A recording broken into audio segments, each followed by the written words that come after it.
একজন প্রেসিডেন্ট যিনি নির্বাচিত হয়ে দামি সব সরকারি গাড়ি বিক্রি করে দেন এবং সব এমপি মন্ত্রীদের সাইকেলে করে অফিসে আসার নির্দেশ দেন। শুধু তাই নয়, নিজের বাসা এবং অফিসের এসি বিক্রি করার মতো সিদ্ধান্ত নেন আর প্রতিদিন অফিসে সাইকেলে চড়ে যাতায়াত করেন। শুনতে অবাক না?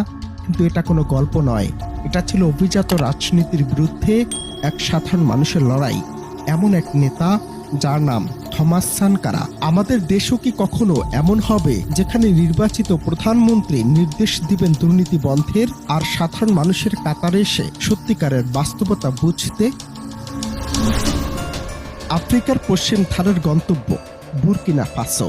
ছোট একটি দেশ, কিন্তু বিশ্ব রাজনীতির ইতিহাসে আজও আলোচনায় রয়েছে সানকারার নাম। কিন্তু তিনি আসলে কে আর কিভাবে সাধারণ জীবনের প্রতি তার এই বিশ্বাস তাকে বিশেষ করে তুলেছিল? 1983 সালে ক্ষমতায় বসার পর সানকারার প্রথম কাজই ছিল রাষ্ট্রীয় অপচয় বন্ধ করা। তিনি প্রেসিডেন্টের জন্য বরাদ্দ দামি মার্সিডিজ গাড়িগুলো নিলামে তুলে বিক্রি করে দেন এবং দেশের সবচেয়ে সস্তা গাড়ি রেনল্ট 5কে সরকারি প্রোটোকল হিসেবে নির্ধারণ করেন। নিজের বেতন কমিয়ে মাত্র $450 নামিয়ে আনেন আর তার মন্ত্রীদের জন্য ইকোনমি ক্লাসে যাতায়াত বাধ্যতামূলক করেন।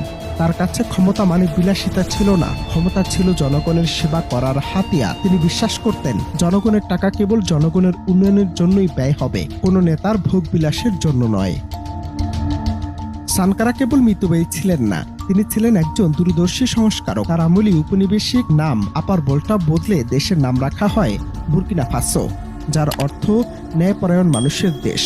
মাত্র 4 বছরে তিনি দেশটিকে খাদ্যে স্বয়ংসম্পূর্ণ করে তোলেন তখন, এবং কোনো বিদেশি ঋণ ছাড়াই গড়ে তোলেন বিশাল রেললাইন ও হাসপাতাল। 25 লক্ষ শিশুকে টিকার আওতায় এনে তিনি তৎকালীন বিশ্বে এক অনন্য নজির স্থাপন করেছিলেন। নারী অধিকার ও পরিবেশ রক্ষায় তিনি ছিলেন সোচ্চার। তার সময় বুরকিনা ফাসোর মরুভূমি রুখতে লাগানো হয়েছিল কোটি কোটি বৃক্ষ।